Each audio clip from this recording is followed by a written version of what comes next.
Hello friends, mister VOD Tamil. பூனைக்குட்டிகள் பிறக்கும் வீட்டில் என்ன நடக்கும் தெரியுமா? பூனை எந்த மாதிரியான வீட்டை தேர்ந்தெடுக்கிறது அப்படின்றத நம்ம அறிந்து கொள்வது ரொம்பவும் முக்கியம் நண்பர்களே. வறுமை மற்றும் கஷ்டங்களை ஒருபோதும் எதிர்கொள்ளாமல் இருப்பது நம் வீடுகளில் எப்பொழுதும் மகிழ்ச்சி, செழிப்பு மற்றும் நல்வாழ்வை உறுதி செய்யக்கூடிய ஒரு முக்கிய காரணியாக பார்க்கப்படுது. உலகில் பல பகுதிகளில் மக்கள் பூனையை செல்ல பிராணிகளாக வளர்ப்பதை நம்ம கவனிச்சிருக்கலாம். இன்று நீங்கள் இதற்கு முக்கியமான ஒரு ஆழமான ஒரு சிந்திக்கக்கூடிய ஒரு விஷயம் ஒன்று இருக்குது. அதுதான் இந்த காணொலியில் நம்ம பார்க்க போகிறோம். பூனை குட்டிகளை பெற்றிருக்கும் பொழுது வீட்டில் என்ன நடக்குது, அதே போல நாய் மற்றும் பூனையை வளர்ப்பது இப்போதெல்லாம் பார்த்தீங்கன்னா ரொம்பவும் சகஜமாயிட்டு வருது. ஒவ்வொரு வீட்டிலும் ஒரு செல்ல பிராணியை நம்ம வளர்த்துட்டு இருக்காங்க. ஆனால் நண்பர்களே, ஒரு நாய் அல்லது பூனையை வைத்திருப்பது உண்மையிலேயே நல்லதா கெட்டதா அப்படின்னு நீங்க எப்பயாவது யோசிச்சிருக்கீங்களா? குழந்தை பருவத்தில் ஒரு பூனைக்குட்டியை பற்றி பல கதைகளை நாம் கேள்விப்பட்டிருப்போம். கதைகள் சில நேரங்களில் பார்த்தீங்கன்னா வேதங்களில் கூட சில விஷயங்கள், அதாவது பூனைகள் நல்ல சகுனமா கெட்ட சகுனமா அப்படின்ட்டு சொல்லப்பட்டிருக்கு. இன்று நம்ம என்ன பார்க்க போறோம்னு பார்த்தீங்கன்னா, உண்மையிலேயே பூனையை வைத்திருப்பது நல்ல விஷயமா கெட்ட விஷயமா? ஒவ்வொரு மனிதனும் கேட்கக்கூடிய ஒரு கேள்வி என்னவென்றால், நமது நித்திய வேதங்கள்ல வேரூன்றி இருக்கு. நம்ம உலகில் பூனைகள் இதுவரைக்கும் சென்றிராத வீடுகளே இல்லை என்று வேதங்களில் கூறப்பட்டிருக்குங்க. மனிதர்கள் வசிக்கும் எல்லா இடங்களிலும் பூனைகள் வளர்கிறது. ஆனால் பூனைகள் உங்க வீட்டுக்கு வந்து போயிட்டே தான் இருக்கு. அதோட அர்த்தம் என்னன்னு உங்களுக்கு தெரியுமா? உங்களை சுற்றி பூனைகள் தொடர்ந்து அழுது கொண்டு தான் இருக்கு. அதை யாரு குறிக்கிறது அப்படின்னு யோசிச்சு பார்க்குங்க. ஒரு பூனை உங்க வீட்டுக்கு வந்தா, அந்த பூனை குட்டிகளை பெற்றெடுத்தால் அதன் பின்னால் மறைந்திருக்கும் மர்மமான செய்தி என்ன? நீங்க ஏதாவது சுபகாரியத்திற்காக வெளியில் செல்லும் பொழுது திடீர்னு ஒரு பூனை உங்க பாதையை கடந்தா அதோட அர்த்தம் என்ன? இன்று பூனையை பற்றி நம்ம தெரிந்து கொள்ளக்கூடிய விஷயங்கள், மர்மங்கள் என்னன்றத முழுமையா இந்த காணொலியில பார்க்கலாங்க. இதெல்லாம் வெறும் விலங்குகள் மட்டுமல்ல, அவை பல முறை எதிர்காலத்தோட தூதர்கள் அப்படின்ட்டு பூனைகளை சொல்லப்பட்டிருக்கு. பூனை பார்த்தீங்கன்னா ஒரு மாமிச உண்ணி, அது பாலூட்டி. இது வியத்தகு கூர்மையான கேட்கும் திறமை, வாசனை உணர்வு கொண்டது. இது மிகவும் உணர்வு தன்மை கொண்ட ஒரு விலங்கா பார்க்கப்படுதுங்க. இருட்டில பல மங்கலான வெளிச்சத்துல கூட தெளிவா பார்க்கக்கூடியது பூனைகள் சுமார் பல ஆயிரம் ஆண்டுகளா மனிதர்களுக்கு துணையா இருந்துட்டு வருது.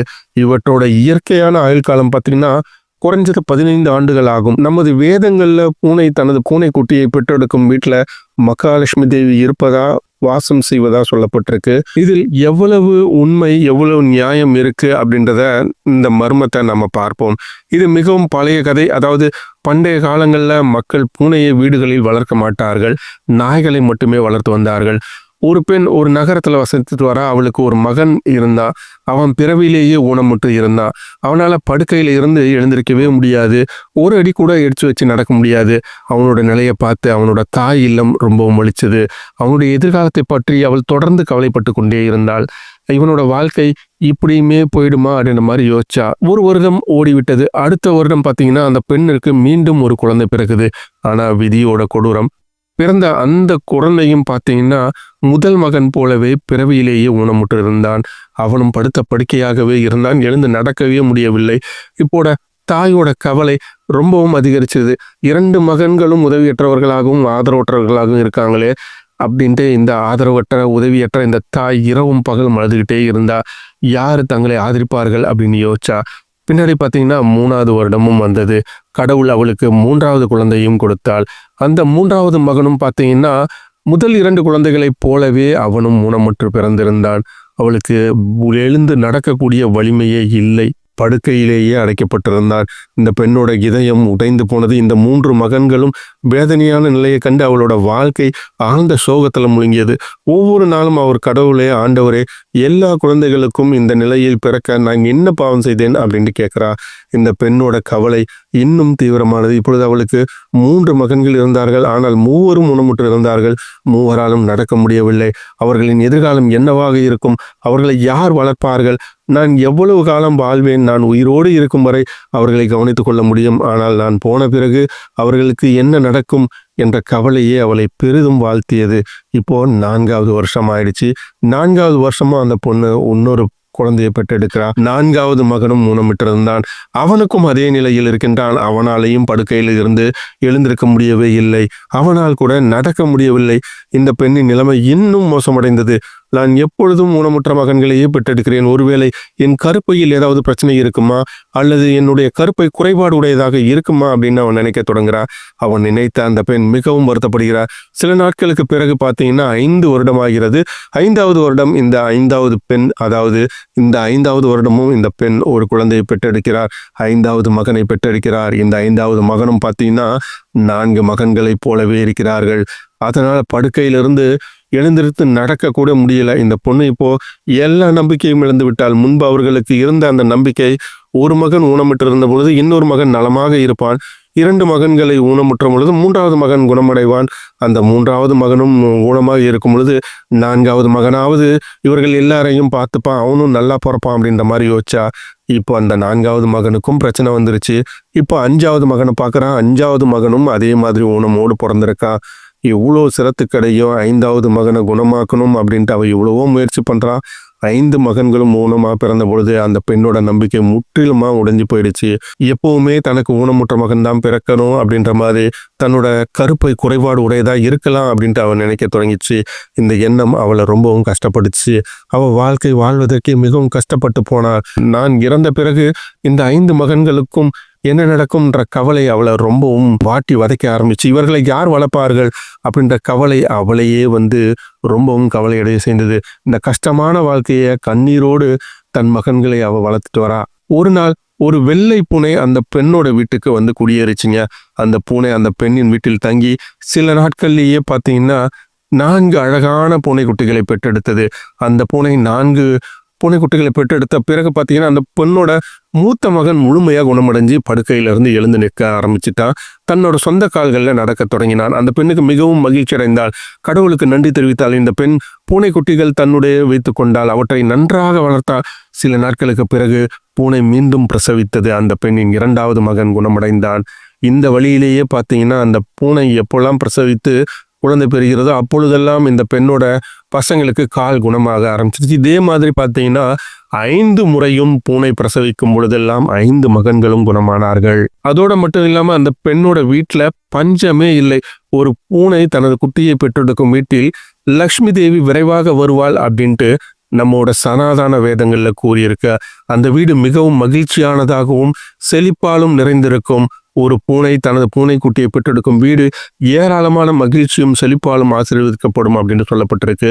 இது நமது சனாதன வேதங்கள்ல சொல்லப்பட்டிருக்கு. அதே போல பார்த்தீங்கன்னா பூனையை வீட்டில் வச்சுட்டு இருக்கிறது அபசகுணமாக கருதப்படும் சனாதன வேதங்கள்ல சொல்லப்பட்டிருக்குங்க. உண்மையில் பூனையின் அழுகை வீட்டை மிகவும் அபசகுணமாக கருதப்படும். எனவேதான் நம்ம சாதாரண வேளங்கள்ல பூனையை வளர்ப்பதே அபசகுணமாக கருதப்படுது. நீங்க ஏதேனும் ஒரு சுபகாரியத்துக்கு செல்லும் பொழுது ஒரு பூனை உங்க பாதையை கடந்தால் அது அபசகுணமாக கருதப்படும் அப்படின்ட்டு நமது சனாதன வேதங்கள்ல கூறப்பட்டிருக்கு. உங்க வீட்டுக்குள் ஒரு பூனை அழுதால் அதுவும் மிகவும் கெட்ட சகுனமாக கருதப்படுது. நமது சனாதன வேதங்களின் படி பூனைகளின் அழுகை வீட்டில் யாராவது அகால மரணம் அடைந்து விடுவார்கள் என்ற பயம் இருக்கும் அப்படின்ட்டு கூறப்படுது. வீட்டில் பூனைகளை வளர்க்கும் பொழுது பூனைகள் வாழும் இடத்தில் எதிர்மறை சக்திகள் வரும்ட்டு நமது சனாதன வேதங்கள்ல எழுதப்பட்டிருக்குங்க. பூனைகள் வாழும் வீட்டில் எதிர்மறை சக்தியால் பாதிக்கப்படுது. எனவே பூனைகளை வளர்ப்பது மிகவும் அபசகுணமானது அப்படின்ட்டு சொல்லப்பட்டிருக்கு. நள்ளிரவில் பூனைகளை கண்டால் அதுவும் மிகவும் கெட்ட சகுனமாக கருதப்படுகிறது. நள்ளிரவில் பூனைகளை பார்ப்பவர்களுக்கு துரதிர்ஷ்டம் ஏற்படும் அப்படின்ட்டு கூறப்பட்டிருக்கு. ஆனா இதுல நேர்மறையான இன்னொரு விஷயம் என்னன்னு பார்த்தீங்கன்னா, பூனை அதன் குட்டிகளை பெற்றெடுக்கும் வீடு லக்ஷ்மி தேவியின் வருகையால் ஆசீர்வதிக்கப்படும். ஒரு பூனை எங்கு சுற்றித் இருந்தாலும் அது எதிர்மறை சக்தியை கொண்டு வருது. மேலும் நம் வீட்டுக்குள் இருக்கும் நேர்மறை ஆற்றல்கள் குறையுது அப்படின்ட்டு சொல்லப்படுதுங்க. பூனை வளர்க்கப்படும் வீட்டில் குடும்ப உறுப்பினர்களுக்கு ஆரோக்கியம் மோசமா பாதிக்கப்படுது. பெரும்பாலும் நோய்களுக்கு ஆளாகிறார்கள். ஒரு பூனை வீட்டில் மனம் கழித்தால் பல பிரச்சனைகள் ஏற்பட வாய்ப்பு இருக்கு. பூனை விஷ்ணுவின் மனைவி லக்ஷ்மியின் மூத்த சகோதரியான அழகிக்கு வாகனம். பூனையின் சுப அறிகுறிகள் என்னன்ட்டு தெரியுங்களா உங்களுக்கு? பூனை அதன் குட்டிகளோடு இருப்பதை பார்ப்பது ஒரு சுப அறிகுறியா பார்க்கப்படுது. அதன் பொருட்டுதான் நீங்க ஒரு வயதான பக்தர் அல்லது உறவினரை சந்திக்க போறீங்கன்னா உங்களுக்கு சில நல்ல செய்திகள் கிடைக்கக்கூடும் அப்படின்ட்டு சொல்றாங்க. தீபாவளி இரவில் உங்க வீட்டுக்குள் பூனை வந்தால் அது மங்களகரமானதா கருதப்படுதுங்க. அது உங்களுக்கு செல்வத்தை தரும். ஒரு பூனை உங்கள் வீட்டில் இடமிருந்து வளமாக உங்கள் பாதையை கடப்பது ஒரு நல்ல சகுனமாக கருதப்படுது. ஒரு பூனையின் ரோமத்தை ஒரு துணியில் கட்டி உங்கள் கையில் அணிவது தீய சக்திகள் உங்க கண்ணில் படாமல் உங்களை பாதுகாக்கும். ஒருவரின் ஜாதகத்தில் ராகு அபசுவாக இருந்தால், அவர்கள் பிரச்சனைகளை எதிர்கொண்டால், வீட்டில் பூனையை வைத்திருந்தால் ராகு எதிர்மறை விளைவுகளை தடுக்கும் அப்படின்ட்டு கருதப்படுது. ஏன்னா பூனை ராகுவின் வாகனமாக கருதப்படுது. ஒரு பூனையின் 6வது அறிவு மனிதனை விட சுறுசுறுப்பாக இருப்பதால் எதிர்கால நிகழ்வுகளை உணரக்கூடிய சக்தி அதுக்கு இருக்குன்னு நம்பப்படுது. ஒரு பூனை உங்க வீட்டுல வந்து அழ ஆரம்பித்தால் அது ஒரு குடும்ப உறுப்பினரின் மரணம் அல்லது ஏதோ விரும்பத்தகாத சம்பவத்தின் அறிகுறி அப்படின்ட்டு நம்பப்படுது. பூனைகள் தங்களுக்குள் சண்டையிடுவது நிதி இழப்பு மற்றும் வீட்டில் பிரச்சனைகளின் அறிகுறியா பார்க்கப்படுது. பூனைகள் ஒருவரின் வீட்டில் சண்டையிட்டால் வீட்டில் விரைவில் கருத்து வேறுபாடு ஏற்படும் அப்படின்ட்டு நம்பப்படுதுங்க. இது மாதிரியான நிறைய விஷயங்கள் பூனைகளை பற்றி சொல்லப்பட்டிருந்தாலும் கூட பூனைகள் நம் வாழ்க்கையில இரண்டுற கலந்த ஒன்றாக பார்க்கப்படுது. பூனைகள் பற்றி பல தலைமுறைகளாக சொல்லப்பட்டிருக்கும் சில கெட்ட விஷயங்களை தவிர்த்து பூனைகளை நாம் வளர்ப்பதினால் அதனால நல்ல விஷயங்களும் நிறைய இருக்கு நண்பர்களே. இந்த காணொளி உங்களுக்கு பிடித்திருந்தா மறக்காம லைக் பண்ணுங்க, ஷேர் பண்ணுங்க, கமெண்ட் பண்ணுங்க. மறக்காம நம்முடைய சேனலை சப்ஸ்கிரைப் பண்ணுங்க நண்பர்களே. இந்த ஒரு விஷயங்களை தெரிந்து கொண்டு உங்களோட விருப்பப்படி பூனைகளை வளர்க்கலாமா வேண்டாமா அப்படின்றத நீங்களே முடிவு செய்து கொள்ளுங்கள். நன்றி நண்பர்களே.